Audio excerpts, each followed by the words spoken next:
stuff in your face. Well, hey. Hey. Hey, girl. Can you hear that? Huh? I said, could you hear that crunch? Because I've been into that plantain chip and it was Oh, I like plantain chips. so good. These are If from any plantain chip companies want to sponsor us, these are from Trader Joe's. Wait, who's the brand? Who's going to sponsor Trader us? Joe's. Nice and sweet. They're delicious. Well, people, happy Super Bowl Sunday. Super Bowl Sunday. And I'd like to give a shout out because TT's Super Bowl Sunday signature drink is called the Caramel Crown Apple, courtesy of my people, the Beasleys, who is Derek and Tina Beasley. Shout out their fam. And Derek used to play for the Patriots back in the Dizzle. So they sent me, this was my Christmas gift. They sent me a package of alcohol and all the accoutrements. And it is the Super Bowl signature drink. I've got, as you can see, I've got the brown sugar caramel rim. Brown sugar. And I've got the caramel inside with some Crown Apple and ginger ale and some apple cider. And let's just take a little taste. And caramel or caramel? Caramel. And as you say, I thought I say caramel too. I say caramel. Caramel. It's caramel. I've heard caramel. Those two. It's caramel. But anyway, the drink is delicious. So if you know, on our YouTube page and Facebook page and Twitter, if y'all want the recipe, you just let me know. I'll send it to you because it is delicious. But I guarantee you, it's going to be a quiet killer. So we're a little late, but you know, it is what it is because because #life, and we're gonna get into it before the kickoff because you know we're of a certain age and we got to get ready for the Dr. Dre, Snoop, Eminem, and MJB halftime show because I don't give two shits about the game. I'm gonna be watching the game. Oh, I'm not watching that game. Chris, yeah, is LA gonna take it or what? I think LA's gonna take it. That's what my son and defensive line is going to get through to That's Joe it. Burrow. That's exactly what they said. Okay, Aaron Donald, that brother Aaron Donald, is they say he's been the best player in the league for the last couple of years. That's how good he is. They put two people. They need two to three people just to stop him. Okay, and I'm telling you, they can't handle that. They can't handle that. I'm going to root for Cincinnati because they've never won a Super Bowl. I'm always down for the underdog. Oh, I guess the Rams did win one, didn't they? Wasn't it 2 years ago when they were St. Louis, I think? Oh, that's right. They used to be the St. Louis Rams. See, yeah, they didn't win. They didn't win? No, the Patriots beat them. Okay. I don't know. Okay. I should know that one at least, but no, I didn't. I don't know. That's how much attention we pay. I don't know. Anyway. Look at here. We got to talk about this latest episode of Married at First Sight. And I guess we might as well the whole topic of the show the whole thing was her. Chris and Alyssa. And Chris, why is all the problematic couples, there's got to be somebody named Chris? Right? Whenever there's an issue, Chris. Well, at least he's not an asshole. But at least this season, Chris isn't the asshole. Yeah. Okay, who's gonna go first on this one? Because I got so much. Go, Shahida. Yeah, go. Let me just first start off with, because we already know that she's a shithead. I want to start off with Pastor Cal. After all the shit that she has said and done, he had the audacity to pop up on our screen and say, we have been monitoring the situation carefully, and because of that, we set up this date for them. You have been monitoring the situation carefully, and you send them on a fucking tennis excursion? Yeah. It's like, I feel like they're gaslighting us. That because and then on top of that, and I know I'm straying away a little bit from the show. I followed Dr. Viviana on Twitter that night. Bullshit all night long. Like, you see what this woman is doing. Okay? Yes. So clearly. The professionals, if they don't get this shit together and wrap this up, because it's clear that she's in it for the honeymoon and she's in it for the free apartment. That's the experience that she's settled for. She doesn't like the man. She's not attracted to him. She's totally disrespectful.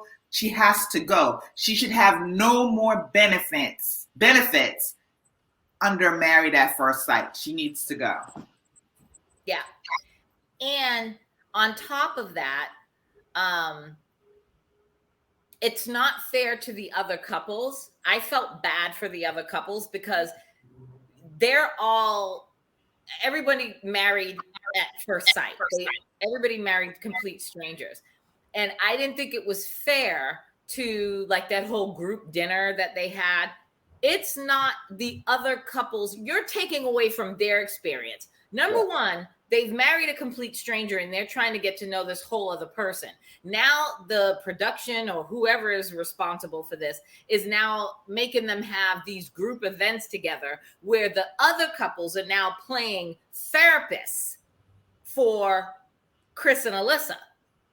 And it's like, you had Katina and Jasmina meet Alyssa on the beach, and they're trying to give her their opinion. Then you have Lindsay and Mark meeting with Chris, giving their insight. That's not their role. Like they're there. They shouldn't have never had to disrupt their honeymoons to have this therapy session with either one of them. And then the group thing with all of them at the table. But I don't understand. They could have said to Alyssa and Chris, you're married, but there's nothing going on here. Chris, you stay in your room. Alyssa, you stay in your room. And we'll focus on the rest of the couples that are really trying to make a solid connection here. Go ahead, Chris. Yeah, I don't understand why Alyssa can't live in the apartment too and have the experience of, bitch, excuse me for saying that. No. We all been saying it. I mean, we've been saying it. Then stay in the apartment with your damn husband. I want to be part of the experience too. Well, then be part of the experience. You can't be part of the experience if you don't want to be married to this person. I don't get. She's like, I'm working. I'm trying here. I'm staying here. I could have gone home. But she wants to hang out with the couples? My girls. You notice how she kept saying that. These are my girls. I want to bond with my girls. And I'm like, bitch, you just met these girls last week, the same day you met your husband. And you're married. And they're not your girls. Like, they aren't your friends. Right. They don't want to be your friend. Common experience with you. That's it. She wants to participate in the experience and live it. Whenever she said, I'll take like the first half in the apartment, and then you could take the second half. I fell out. I legit. And he looked at her the same way. That happened. I'm done. He was like, I had no idea. Two things for me again: Jasmina and Katina caping for her at the table, only bolstering her stupid claims even more. It was bullshit, and I was really disappointed in them too. I get what they were saying, and maybe they don't know all that we know because we see stuff that they might not be seeing, but I know they know that this whole thing is a sham and trash. And the producer, when she was having that meltdown with him, and she's like, I just need time and whatever, and he was just like, you've had time, and the producer jumps in and says, Chris, she's just saying that are you fucking kidding me right now? Are you fucking kidding me? You are going to enable this chick to keep this falsehood, this lie that she has created, this bubble of lies that she has created. And the producer had the audacity to basically cape for her and tell Chris, you're the bad guy here because you need to give her time. Nope. I don't want to talk about it. I don't want to talk about it on camera. I don't want to talk about it off camera. Well, when are you going to talk about it then? She has all. I don't like your attitude. He's like, I just want to know, are you in it or not? Just say you're not. Just say it. When it's something. Says that, yep. Go ahead. No, I'm just saying. No, when it's something that is uncomfortable for her, she's like, I'm gonna stop you right there. It's now to the point where it's like we know what's coming.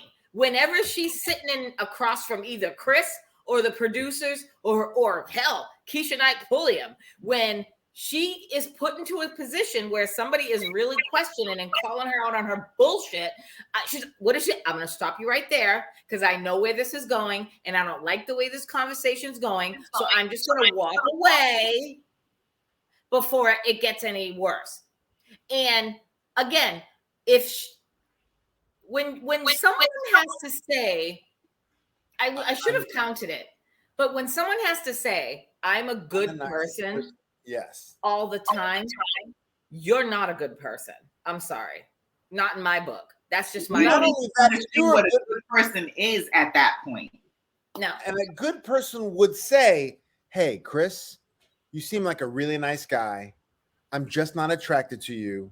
Basically, and we can try to go through this thing as being cool, but a good person doesn't look at someone who they don't know and say, look at him, how he throws the ball, has hand gestures. He's disgusting. Mm-hmm. He's this, that, and the other. You don't even know the dude. He's disgusting. He repulses me. I'm like, yo. Now, I know the producers obviously want to keep it going for some reason, but someone's got to be like, yo. But there was one producer. I don't know if he was a producer or if he was a producer's aide or a director's aide. I don't know. But it was a black brother, and amen, Jesus to him. When she was having that meltdown after the tennis match, and she was out there squealing and doing whatever she does best. And he said to her, he was like, what did you think you signed up for? He's like, you need to make a decision because this is married at first sight. Not like you can't go live at the apartment that's when she started. That was at the beginning when she started hopping on the apartment thing. And he's like, but you're married. You can't, if you go in, you can both go into the apartment, but you're gonna have to stay there together. And she got all upset about it. And he looked at her and he's like, this is what you signed up for. It's the show is he legit said the show is called Married at First Sight. You need to make a decision if you want to stay married. And on the flip side, Chris's responsibility now should be, after you show me all the things you've done, I don't care if you are interested now. Fuck you. Fuck your little Minnie Mouse nose and fuck your little whatever. And your little, that was his drop the mic moment. Your ace shirt, your ace necklace. That was his drop the mic moment. When they were all sitting at that group dinner table, he had an absolute drop the mic moment when she had the caucasity to open her mouth and talk about splitting the apartment. And he was like, well, this is the first I'm hearing from this of this. I don't like that tone. And you're trying to make me look bad. Yeah. And then he had the nerve to, go into it and say, I need to know. He's like, either you're all in or you're all out. He's like, but if you are at least 1% in, I will try. And I was like, no, motherfucker. Right. You have a drop the mic moment. What he should have done at that moment was taken off his ring, put it on the table, and been like, bitch, we're done here. We're leaving tomorrow to go back to Boston. When we get there, I'm going to have this shithole annulled, and neither one of our asses are staying in the apartment. Boom, drop the mic, walk away, and be like, in the sunset, like, whoop, I'm out. Fuck all your couches, bitches. Because he started it when he said to the whole group, I love you guys, but I'm not here for you. Right. And they're not there for him. Exactly. Right. He said, I'm not here for you, and they're not here for him, and nothing. It was crickets. And I was like, I was like, come on, Chris, keep it going. Keep it going. I wanted him to get in her ass in front of all of them and then walk away and be like, we're fucking done here. I wanted him to hand her ass. Well, he wants to be a nice guy, even though he is a nice guy. He was trying to be very respectful, but then that's also about the time that Katina and Jasmina, specifically Jasmina, decided they wanted to jump into that and lecture him about when and why he should say things to her, and saying basically, this is not the place, not in front of us. We don't want to be. But she won't do it anywhere. No. Anywhere, on camera, off camera, she won't even have a conversation about it. She's like, I don't want to talk about it. Well, when do you want to talk about it? When are you going to answer the question? Wait. Everyone wants to know the question. Why are you here? Why are you here? Remember when he said, remember when Jasmina, when they finally got together and he said to her, well, we're here. And Jasmina and Katina said that, we were going to have a conversation, by ourselves. And you were open to that. And then she was walking away again. And then he's like, well, when do you want to have this conversation? And she's like, I don't know, maybe next week. I'm like, what the fuck? Next week? And he just sat there. He had, again, second time, he had a drop the mic moment that he should have got up when she said, well, I don't know, maybe next week. He should have got up and said, bitch, bye. I'm out. Hey, take this mic. I would have been like, producer, come on here and on camera, unmic me, and I'm going to my room, packing my shit. You're going to fly me back to Boston, and I'm going to my house that I own, and I'm out. I'm going to go play my fucking Frisbee golf. Pie, and I'm done with her. What I don't understand is her, in her delusional mind, she's saying, I'm here. I'm here working on it. And I don't understand what you're not working on anything. Nothing. She's there for the vacation. She's there for the apartment. So she's not there for him. So she keeps saying that over and over again. I'm here. Like that's you know what? I think she just used to chumps, to complete chumps, because nothing that she says is out of the mouth of a responsible, even educated, because she sounds stupid as hell, even educated person. I don't know who she's used to dealing with. Horses? Dogs, because she rescues fucking dogs. She's used to dealing with fucking animals. And the experts, once again, how can you be so blind to see? We saw it at the bachelor party from the beginning going, oh, that's not good. How she treated her friends, all from the beginning, from even before the wedding. Now, if she had gotten this Adonis-looking dude who's buff and big and this and the other, maybe she would change her attitude, but she'll still be a bitch. That's it. Because I don't think that she would have been happy with the person and she might have worked a little harder, but then there would be something else that come up because she is emotionally stunted. Her growth is back in the seventh grade. She's like a toddler. I've never seen anyone so bad on this show as her. She beats Chris. Yes. Yes. She beats everybody. She beats Chris, and Chris, present day Chris. We thought last season Gil, we was aching for Gil. That shit, Gil is like, yeah, whatever, bro. Look, listen here, bro. You good, because at least Merla tried, and she showed her ass at the end. But at least she tried. This bitch ain't even trying. So my heart is bleeding for Chris. But let me make a little prediction here. In watching the episode, I had to rewind it back a few times because I'm listening to her verbiage when she first had the meltdown after the tennis match. And she kept saying, if I'm made to look bad, like she's always focusing on how she's being portrayed and how her family and her friends are looking at her and whatever. She's like, I'm not trying to be made to look bad. And if I'm made to look bad because of whatever, it's going to be a problem. And then when it came to the apartment living, it's everybody else's fault. I have a feeling, I'm going to make a prediction that if this next episode, if Chris says, because I saw the preview, so I'm not gonna give it away if y'all didn't watch it. But if Chris doesn't walk away this next episode and says, I'm fucking done, if he walks away and they get rid of them both, he's gone, which means she's gone.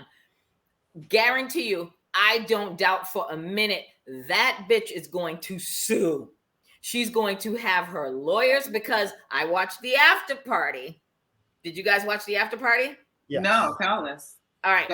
So I have a feeling, I'll get to that in a minute, but I have a feeling she's going to sue. If Chris ends up not wanting to be with her, if he says, I don't want to do this anymore, and he's done, he walks away, and then they take her off, I have a feeling she's going to sue Lifetime. She's going to sue the experts. She's going to sue.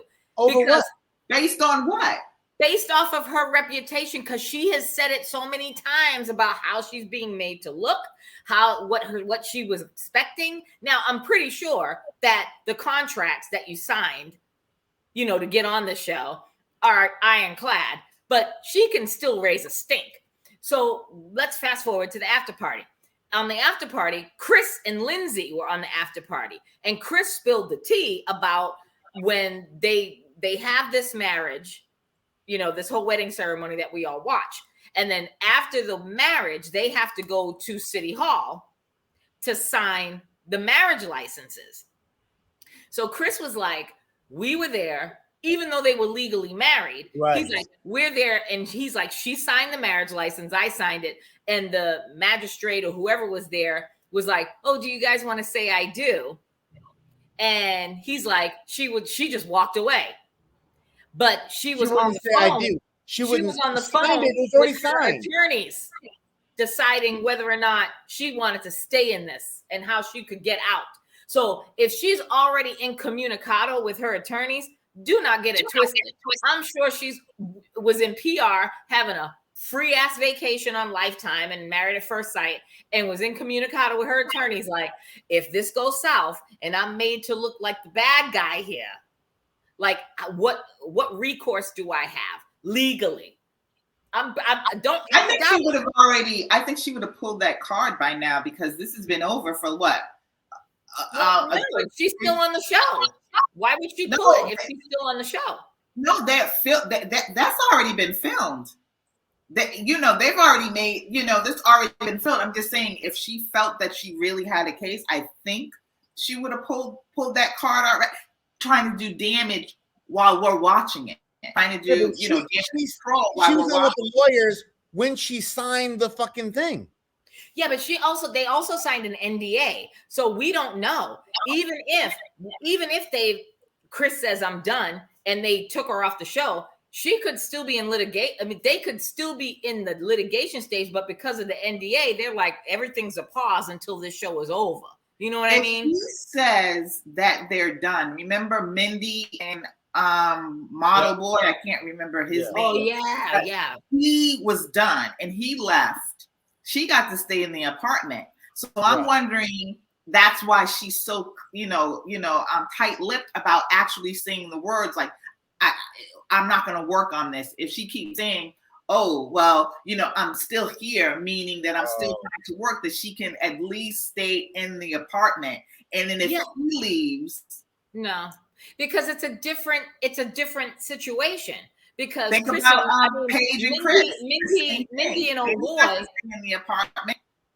Yeah, but Mindy was trying. If this goes that same route, if anybody should be allowed to stay in the apartment, it should be Chris. And 100%. Her ass should be left here. Her ass should be asked to go, because she 100%. hasn't given anything to this. But if he decides to leave first, then she could be like, well, I was still working and I was still trying or whatever. And I could see those producers letting her stay in that apartment.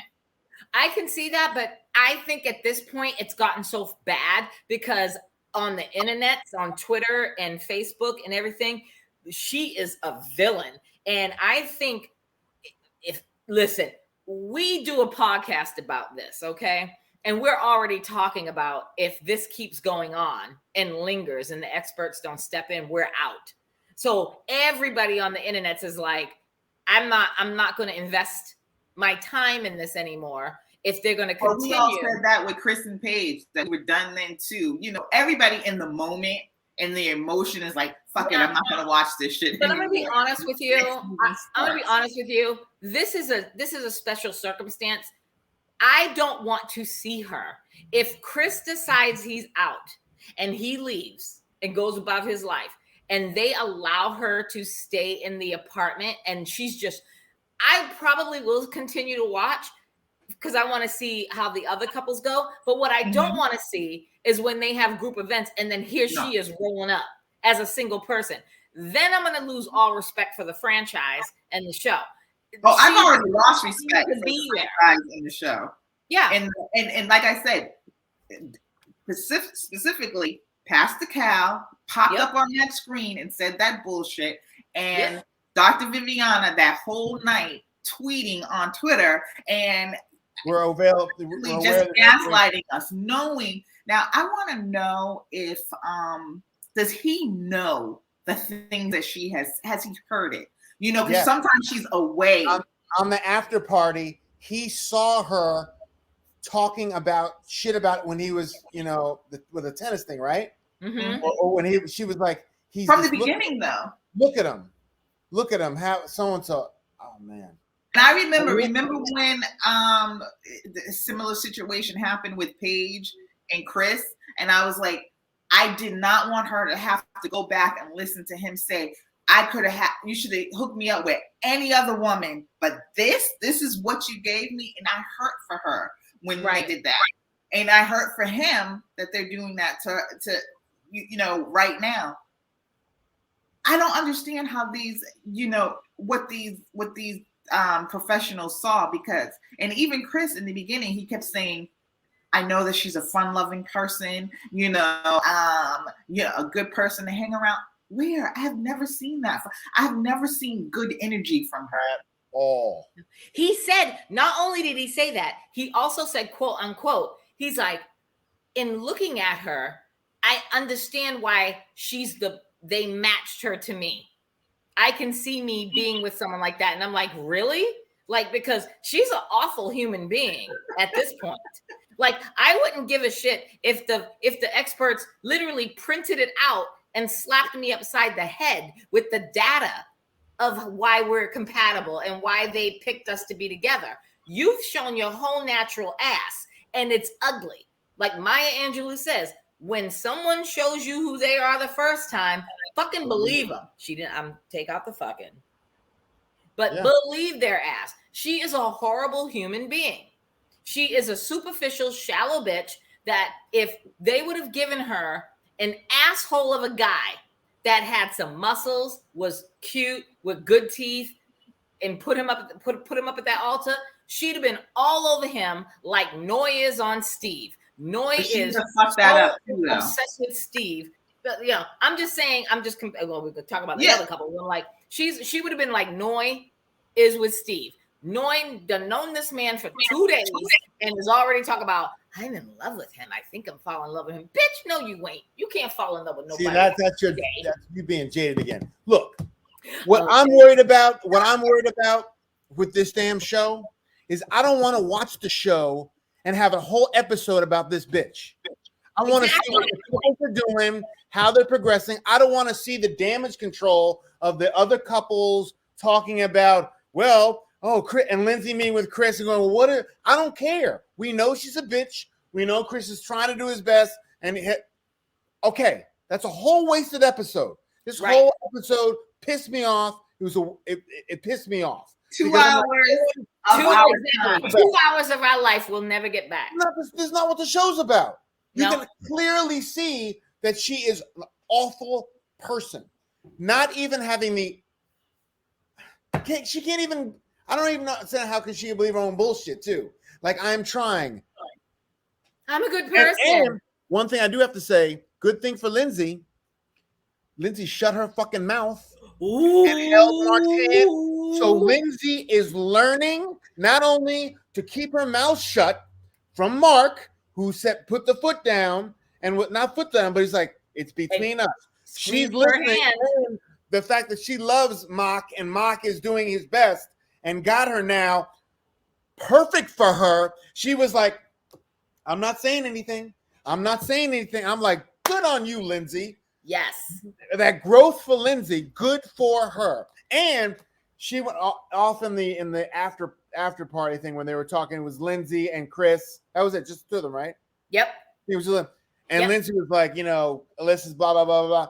I was like, I'm really she's like, I was holding, because Keisha was like, didn't you want to say something? She's like, I was just holding his hand and squeezing it like I don't want to say something, but good for her for not saying shit.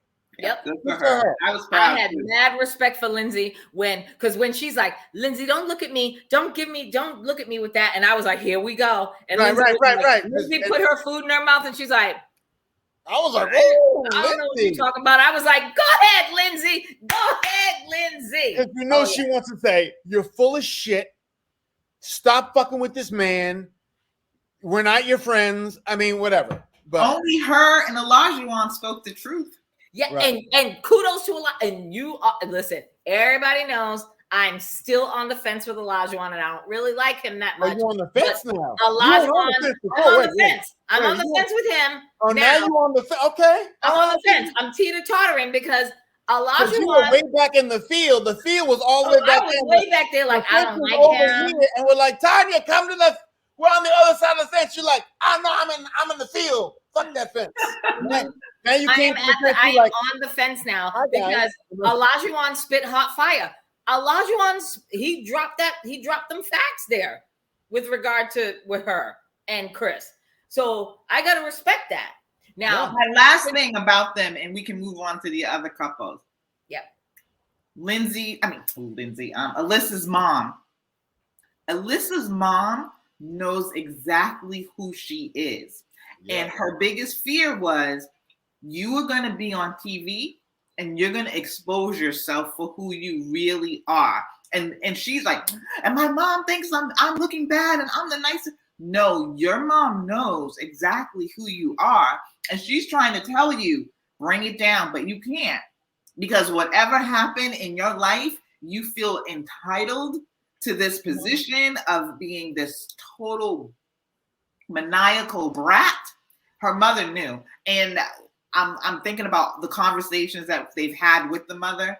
No, she this is her whole life. And I feel like no matter who she was paired with, eventually her personality is what it is. Yeah. Her character is in the gutter.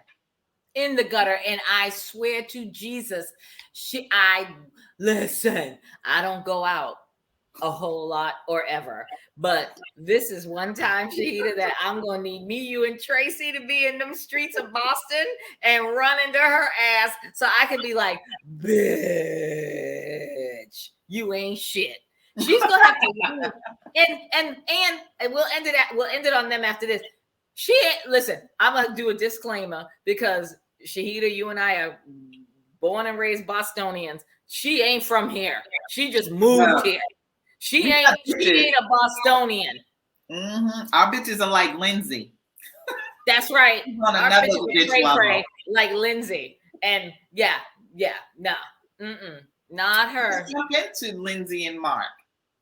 Because one of the things I mean, Chris already started off with, he was proud of her. I was proud of her too, because she went downstairs into that lobby and talked to that man like an adult and said, you know what? I thought about it. Of course, she's going to have to learn how to rein in her mouth, but she's not stupid. She knows she has a very good thing, and he's a very good guy. She went down there. She apologized. They went upstairs and did their thing. Mm-hmm. Kudos to her again. Amen. Good for her. And but let's talk about the whole Mark's crazy landlady, who is his AKA stalker. And the only thing I want to talk about is Mark had a bed bug problem. Yeah. And I would have all I know is if you have bed bugs, like, how are you packing and going on vacation? Like, usually you got to fumigate all your shit and throw your mattress and your sheets and basically throw everything away, wipe everything down. And this motherfucker went to Puerto Rico. And I'm like, yeah, I'm pretty sure he carried some bed bugs with him on that plane, in that hotel. Mm-hmm. And now Lindsay's like, I will commend Lindsay when she was like, you know what? Don't worry about her. When we get back, we'll go to your apartment. We'll take the cats. You take whatever you need and you bring that shit to my house. And then we'll take the cats to the apartment that they're going to live in. Listen, I was all anti-Lindsay in the beginning. I was like, this is a drunk ass bitch. She's going to fuck up poor Mark the Shock. She is everything that he needs. She is his ride or die. She's like, we'll get your shit to my house, and then we'll take the 5 cats to the apartment. She's the person when his steak is rare and it needs to be medium. He needs her to be like, excuse me, this steak, can you? Thanks, babe. And she needs it, babe. Calm the fuck. Perfect for each other. And I love the fact that she said, I don't know if it was in the after party. She said, look, I got you. That shit ain't gonna happen with me. That's right. That thing, I don't care, yeah. And she allowed it too, of like calling and being understanding. That's how he is. He's too nice. He's like, I'm gonna take care. She's like, that's my husband. I'm gonna have his back. I'm gonna take care of him. When we get back, we'll do this, and get out of there, and you don't have to worry about her anymore. I was like, oh, Lindsay, being a wife, and Mark being a husband, and them being a couple. Good for them. She said, she quote unquote said, looked at him and said, I'm about to go into mama bear mode with you. Mm-hmm. She's like, because I don't like what's going on. Right. And then she did the confessional and she's like, this woman has been blowing up his phone and it's kind of weird. She knows we're on our honeymoon and she's blowing up his phone and she's like, yeah, that's just disrespectful. I was like, go ahead, Lindsay. The question is, because I'm confused on the relationship with the landlord. Were they close friends? And because he was like, yes. Okay. They are friends. And I guess she's like an older woman. So she's like a mother figure to him. Okay. I thought that he said that. Yeah. And I guess when this whole Married at First Sight shit happened, she jacked up his rent while he was on honeymoon. She increased, changed the lease and increased the amount of money that he's going to be paying for rent, and then told him no cats because I guess she knew that Lindsay had cats. So she's like, no cats at all. So now he's stressing because he's like, my rent's going up, number one. And now I can't have cats. So now I got to figure out what I'm going to do with my cats. And on top of the fact that the bitch was blowing his phone up via text or calling him every 5 seconds, 4 or 5 times a day. And Lindsay was playing her position like a good bitch. And Lindsay was like, you know what? Now I'm going to go into mama bear mode. And that's when she told him, when we get back.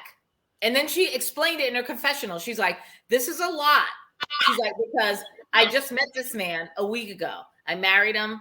And now we're really getting into the reality of this marriage. Because now when we get back, I have to go to his apartment with him.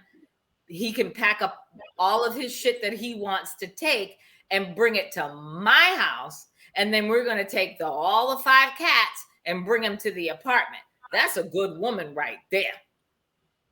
I'm going to toast my signature Super Bowl drink, the caramel crown apple teeny, to her. I'm really proud of that she has really, even that with their kerfuffle, when he was trying to explain himself at the thing and all the, to get past that for her to get past that and not hold on to, and to go into the deep end of like she did, for her to be able to, without therapy, for her to be able to go and really, they're back. It's so nice. And even like they're doing the kite thing. The kite I've thing always was wanted the someone to best. fly a kite with, and you see Mark out there with a kite, and she's like, look at him. He does what I want him to do. I love him. She kept saying, I love him. And he's out there with his realness and flowing the kite. She's like, look at him. That's everything I've ever wanted. He just wants to make me happy, and he's running around with the kite. She's like, I think I love him. And I was just like, oh my God, I love you too. But that's just, let me just say, that's this episode. Because I already know by next week, I can guarantee you, Still Dope fam, that I'll probably be like, fuck that bitch.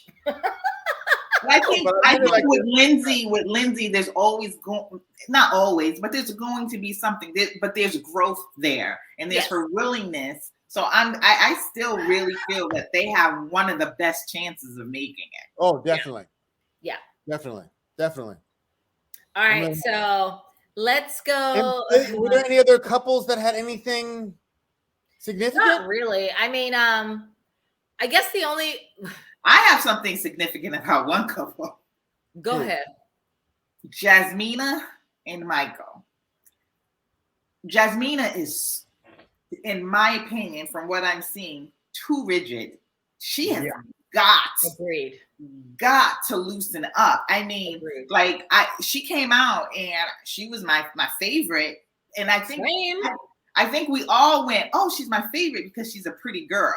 But Katina is a well-rounded woman. She can have fun. She can stand her ground. She can let loose. She can be, hold back. Jasmina has to loosen up. Yeah. And you might be with a guy who's like on the quieter side, but there's a yin and a yang to that. You know what I mean? Not both of you have to have the same energy all the time. And I'm not saying I'm like, oh, I love his personality or I like Michael so much more, but she's making me not like her. But again, herein lies the producers and the editing that goes on, because this is the second time. This is the second episode, the second time that we've seen them show the clip of her in the confessional where she's complaining about him being really aggressive and being loud and boisterous and disrespectful. And I'm like, roll the tape. Y'all are rolling. Did that happen again though? Did that happen again? Yeah. Yes, it was during the episode when they were at the waterfall. Remember? When they were at the waterfall, and she's like, oh, I don't want to get in the water or whatever. I don't know, whatever reason she didn't want to get in the water. And they rolled it where she was talking about, he was being aggressive. He was loud and he was just mean and da-da-da-da. And she's like, and I don't know if I want to continue this with someone. That was this episode? It was on this episode. Roll it back. It might have been the same clip from the previous episode. They showed that shit again. And I'm saying to myself, if you guys are continuously showing this, then I need to see the footage, because y'all are showing all of Alyssa's meltdowns in the tennis court, on the beach, show us Michael's meltdown at the wedding. Then I need to see where Michael is being disrespectful to Jasmina. Right. Not that I don't believe her, but I'm just saying I need to see it, because he hasn't shown me anything. Because he's that would make her be like, I don't want to fuck with this dude. Right. Yeah, I honestly, I don't know how I missed that, because I literally was actually in the bed watching, so I wasn't like they showed it again. Yeah, but go back and look. Okay, what I'm seeing from her is just like, even when they were at the water, and she doesn't want to smile, she doesn't want to really engage, and then he's telling her stories, and they were kind of funny and but low key, low key funny stories, and she's just not interested in him. Right. I don't know if she's not. I don't know if she's not interested in him. I think she's just heavily guarded. Again, I'm guarded. I'm jaded. The three of us always have our talks about me and my situation. But here's the thing. I'm not going on a show called Married at First Sight or The Bachelor or The Bachelorette or, Love is Blind. I'm not going on them shows because I know I'm going to have to open up and be vulnerable and talk about my life and talk about my fears and shit with regards to relationships. Hence why I don't do it, or I'm too old to. But how about just going and having a good time? And just because real life, I know that they're in the beginning of starting to know each other, but you're on your honeymoon. Go and have fun. Yes, I agree with you. This is what you're there. You did this. You had a great wedding. I thought their wedding was great. I thought they got on well. I thought that her relationship with his sisters, because I thought that might have been problematic because he had them 3 sisters that, were clingy to him. Sisters can be a little, So I was like, okay, they welcomed her, loved her. And I'm like, okay, now you're on your honeymoon. Like, what's the problem? Yeah. What's the problem? I don't get it. I don't like her attitude, basically, about the her whole thing. I think she's trying to be. I think he's honestly trying, and it seems like he's giving it an honest try. I don't think she is open enough to. She feels like she's not stuck with him, but it's okay. And we'll see how everything plays out once they off the honeymoon. Everything plays out once they get back into real life. We'll see. Yeah. She's like, you get up at 4 a.m, and she's like, "Oh, I'm a late now, whatever." See, she's always setting up to fail. That's what I was going to bring up because I'm like, she's sweating the small stuff. Like she's like, oh, he's like, I get up at like 4:30. He's a personal trainer. So he's training these people before they go to work. So, okay. And he's like, but I'm back home by like 7. Fine. I'd be like, well, maybe you getting up and rustling around might wake me up, but I ain't got to get up. You got to go. So go ahead. And when you come back, I'll be here. And then that'll be the time where I'm getting up and getting ready for work. And we can have breakfast and have some time together. And then I'm off to do what I got to do. She's just not welcoming with it. And the fact that he said he doesn't watch TV, which I find to be, because how do you not watch TV? Because you're on Married at First Sight. Seriously, dude, you watch TV. Yeah, as much TV as she may watch, but I'm sure he watches TV. Yeah, but like you said, it could be a very minimal. I watch a lot of TV. Other people around me do not. Oh, girl, please. I'm the one. Well, and I'm a Marvel fan and a sci-fi fan, and other people are not. So you can. It's one of those things you can make work, but. My thing with her is I feel that she wants to be right about everything. It's in her, and you can tell he's like, huh? No, what did you say, Chris? Do it in a marriage. No, right. She wants to be right more than anything, and you can tell where he's like, you know what? I thought about this, and he's deep, and he's like, I can change this, and I'm going to work on this, and I want this to be better. We're not getting that from her. She's just like, stuck in her way, whatever it is, because she really hasn't made any big, pronouncement of like, what it is that she wants or other than these superficial stuff that we all say that we want from marriage. But I haven't seen her try to give compassion. Really, it's really kind of guarded compassion, guarded conversation. The way she looks at him, it's really kind of like, stink. But she looks at him the way she looks at everybody. Like she doesn't discriminate in her looks. She is just so with her seriousness. Because remember when her and Mike and Katina and Olajuwon met at the beach, And the four of them were sitting there, and they were like, they all admitted in their confessionals that they liked each other and they're the most compatible with each other as far as friendships. But Katina and Olajuwon were talking, and Mike was talking, and Jasmina was just sitting there, and you could look at her face. What didn't matter what anybody said out of the group. She's just like, yeah.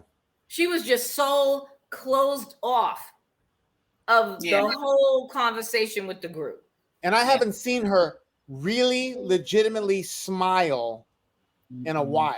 True. When he was talking about the carving the rock into something, I think she gave a little, but she is not. I haven't seen a legitimate like, oh, this is fun. I'm happy to see you, like being here with you. I haven't seen that at all. She just and why was she acting like that water was the ocean? Why was she acting like that? Go ahead. She dismissed him with the rock carving because I thought that was cute. Like when they got there, there was another set of initials in the rock that another couple might have carved in, and he thought that was romantic. And he's like, "Oh, look at somebody carved that in. Maybe we should carve that. Maybe carve our initials in." And she was just like, "Whatever." Like she didn't even give him the, "Oh my God, that might be great. Let's find a stick or a rock or a knife or something to carve our initials in and leave our impression here forever." And then when he found a stick and he started carving, and she's just like, "Yeah, okay, that's not working." And then he's like, "Yeah, we'll just leave it alone." And she's like, "Yeah, you just forever damaged the rock." And I was like, "Bitch." Yeah, I'm not a fan of her, honestly. And then when he got in the water, she didn't want to get in the water. And then she got in the water, like ankle deep. And she's like, "Don't be splashing. Don't be." I'm just like, come on. She was acting like that water was like, I don't like to get in water. Like it was like the ocean. And she was just gonna like. We didn't ask you to jump. Listen, we didn't ask you to go to Santa Monica, California and jump off the fucking pier into the Pacific Ocean. We just asking you are in Puerto Rico and you're on rocks where the water is literally the deepest is gonna come up to your kneecaps. You ain't gonna drown in that shit. Just stand in it. Yeah, I don't have high hopes. I don't know what's. I think he'll stay in it. I don't think she will. I'm gonna I don't know. I don't know because she's not giving anything. So I don't know. I want to wait until they come back here and are living together, and now they're in the real world with their families and all that. Maybe she'll come into her own once she's back with her people, with her mom and her sisters and her friends. Maybe she'll come out. I'm a hold out hope, but I don't know. And I understand. I don't understand. I'm just gonna have to wait and see on them because she's gonna have I'm gonna wait to pass judgment. And like what you said earlier, I'm going to need proof of this awful behavior from him. Yes. Right. Because even though he did admit that, he needs to work on his tone and how, he might say things in that moment, but I want to see if his level of aggression is the same level of aggression that she's saying, because he could be like, yeah, my tone is bad, but it might not be to us, watching it being like, yeah, you could tone it down a little, but not so aggressive that you would be frightened by it or completely turned off about it. You know what I mean? So right. I want to see if those levels of aggression match, and I don't. Well, do. And aggression. That word bothers me. He's so aggressive. He doesn't seem like that type of. He doesn't seem like Olajuwon. That's aggressive. Thank you. Michael is not aggressive. No. He may have an aggressive tone every now and then, maybe, but he is not aggressive. Olajuwon is fucking aggressive. Yeah, he might be direct, but he told you that. He told her that, and he told all of us watching that he's direct and straight to the point. Yeah. How she takes it.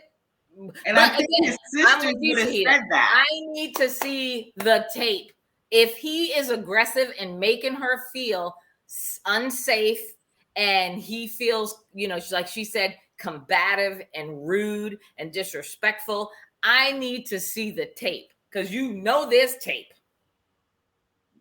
And I think his sisters would have alluded to that too. Like, sometimes you'll have to, he can get argumentative or something like that. But they didn't say anything like that. They did. All they said was he sees the worst in everything. Like, we see that. Right. We see that he's in his head. Yep. All they said to her was he always assumes the worst of everything. Never was he's combative, he's rude, he's gonna go off the handle and whatever. No. So I'm not gonna believe that until Lifetime rolls the clip back. And they specifically said he walks away when things get really heated. So we'll see. We'll see. All right, Stephen Noy, because that's a quick one. I don't think there was really anything outside of them just having a good time. Yeah. No, I got nothing. All I get is that Noy is sprung. That's all I got. It was cute to him teaching her how to float. Oh yeah, that. Even though she was scared, she was willing to do it, and then he had, and then the fish thing, and that was fun. They laughed about it, but it's nice to see them have that kind of camaraderie. We'll see how it goes in the real world, because she is getting scared about him not having a job. We know that's coming. Yep. But all I'm gonna say is, in a world of all the drama with Chris and Alyssa, they are a breath of fresh air, because they are getting along.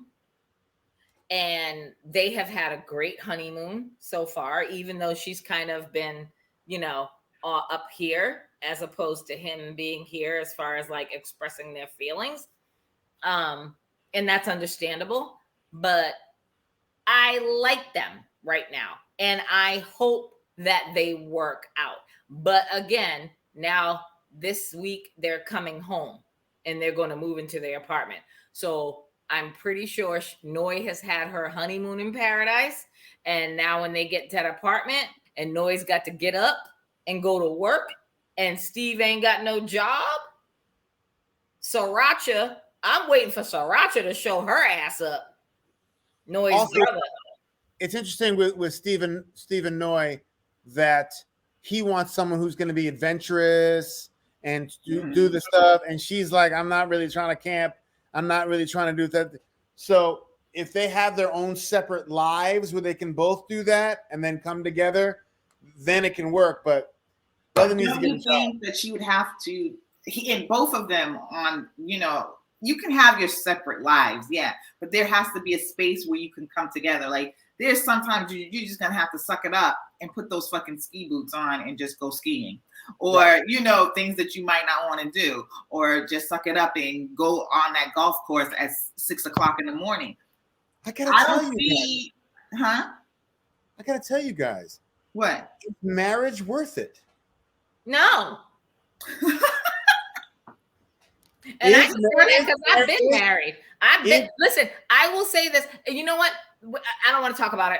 But I'm just going to say no. I'm not going to talk about it because Shahida, we want to do our relationship podcast for Valentine's Day. I could talk about that then. The answer for me, I think it is.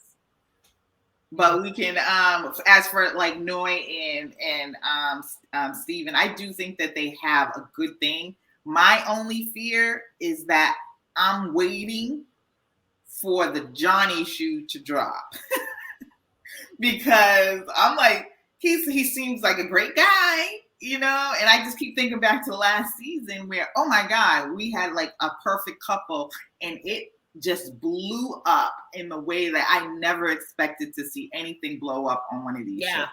Yeah. So right now I'm comfortable with them. But I think Bao and Johnny are two very, very strong personalities, where I think Noy and Steve are much more flexible in their, and they have a lot more chemistry than Johnny and Bao had at the beginning too. At the very beginning, yes. And Noy is a little bit more submissive, which I like. all I will say to this, Chris, is is marriage worth it? Shahida and I have been married. I recommend marriage. You've never been married. I recommend marriage at least one time. I will never tell anybody not to get married, ever.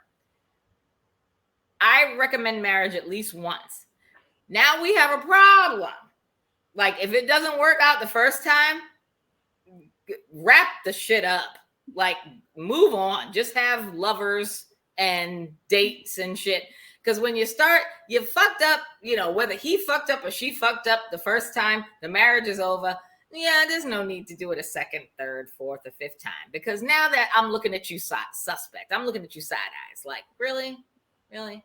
Didn't work the first time. You really think this shit's going to work again? No, it's not. Okay, how about... Like, maybe a second time, but if you go into the third and fourth time, now I'm really looking at you cross-eyed like, really? Now you just want to be in a relationship. You're going to be in a relationship regardless. We'll talk about that relationship regardless. But Katina and Olajuwon.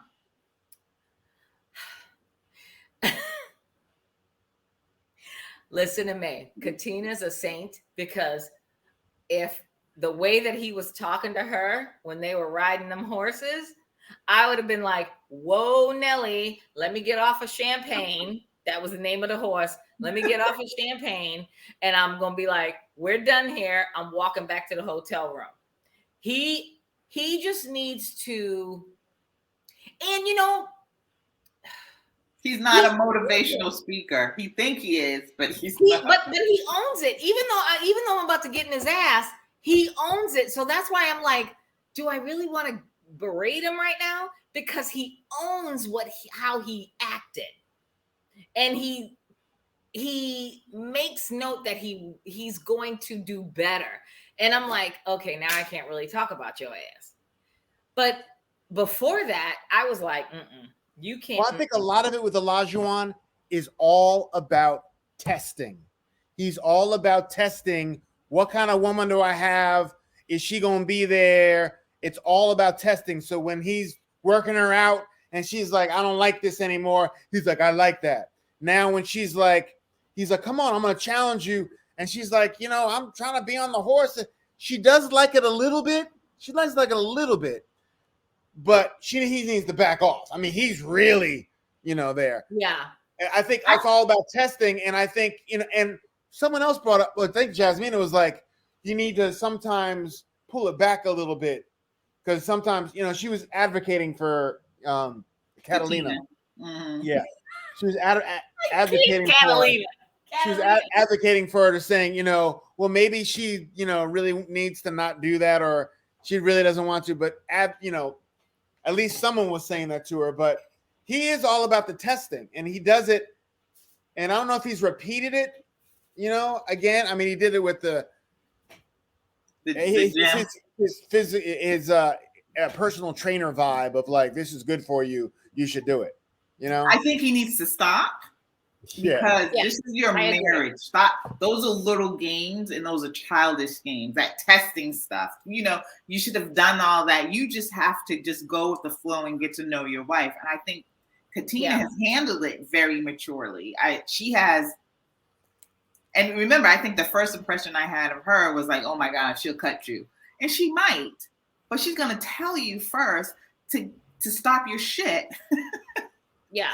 And then if you're not listening, she gets a little bit like, feisty. But no, out of all the women, she's my absolute favorite. I like her attitude. I like the way she carries herself. I like that she seems like a fun person to go out and hang out with. And she's not fake. She's not faking the funk on nothing. I don't like you, Lindsay. She's pretty much so done with that relationship. And I did watch, what is it? After the after party, when it was Lindsay, her, and who was the guy that was on there?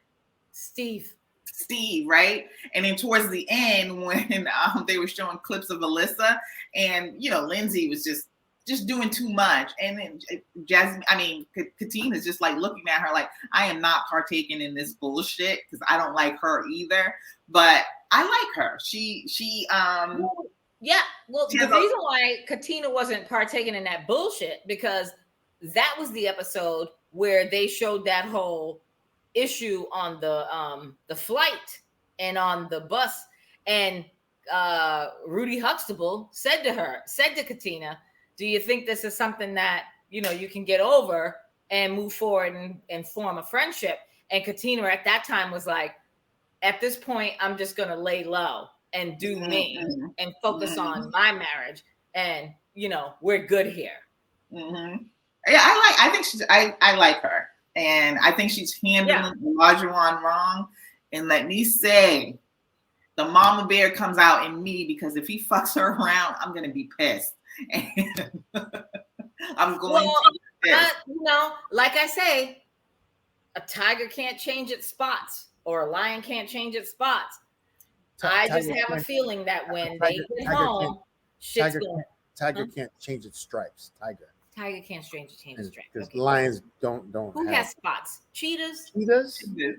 Cheetahs. Okay. Cheetah can't change its spots. Thank you for correcting me. I don't know. But remember at the very beginning of the season when they did the whole season preview, I'm waiting for that moment, because I'm like, I hope it's just like really built up with editing when she's talking to somebody on her phone and he's like, you're my wife, and he's like really upset. So I want to know what that is all about. Oh, I didn't even see that. I'm waiting. I'm waiting for the episode when they get home and he wants his cooked meal every day when he comes home from work. He should know by now that ain't happening. Yeah, I wonder if he's going to stick to that craziness. He's going to show his whole crusty ass when the first day that they're in their apartment or wherever the fuck, and he goes to work and he comes home. If there ain't a full cooked meal on that stove, he's going to be disgusted. He works for the state, right? He works for the state. Yeah, he works for the city. Yeah, he works for the state. And I think he's a construction worker. And she works for the state too. They both work for the state. She works for the state in the retirements, the benefits. Okay, because remember at the wedding, she said to his brothers that, because they all work for the state. And she's like, I work for the state as, retirement benefits. She's like, I'll set you guys up. And I'm like, here we go. Yeah.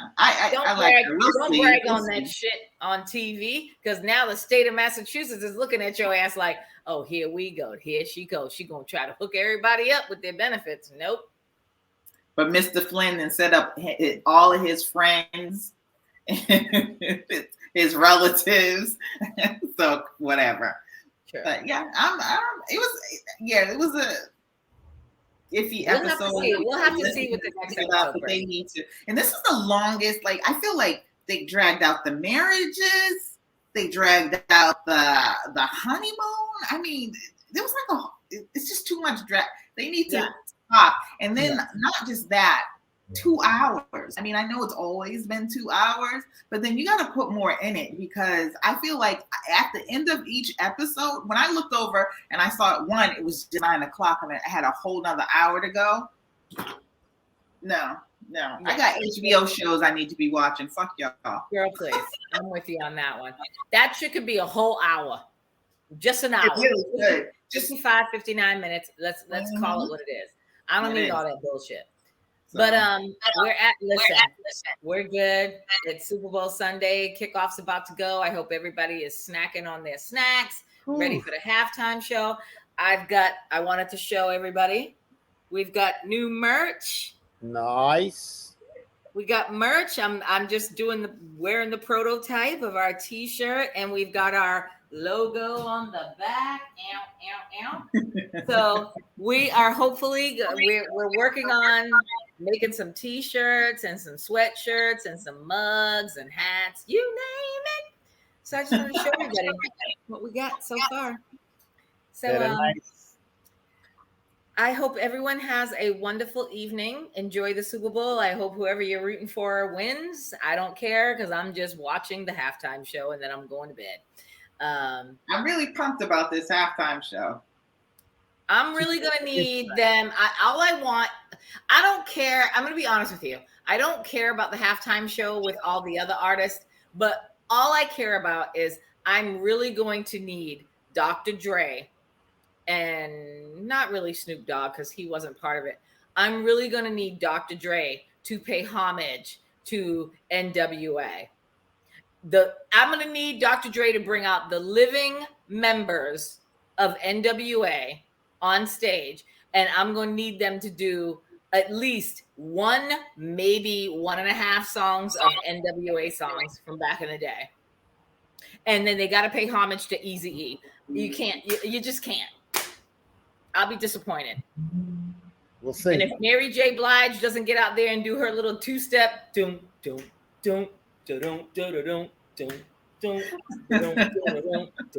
she don't do that, I'm going to bed.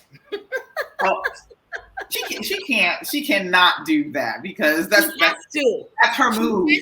That's classic MJB. That's her move. I don't give a shit about Eminem. I don't give a shit about Kendrick Lamar. Snoop Dogg, of course, because you know him and Dr. Dre. That shit. Which is he's up for. Someone said he. Did you? I saw that. But wait, what? He finally bought Death Row Records. Who? Right. Snoop. He got Death Row Records back, and literally as soon as he got Death Row Records, some woman done came out and accused him of sexual assault. I shouldn't be laughing at that shit. I shouldn't be laughing at it, but this is the business. That's the business. That's the business. And I mean, it's not like I'm not like 100% surprised, but I know he's been married forever, and it's just like, you know, I know people just. All right, my lovies, I'm gonna let it go and have a wonderful night, and we'll get at you this week. Later. I know we're gonna have to get this out real quick.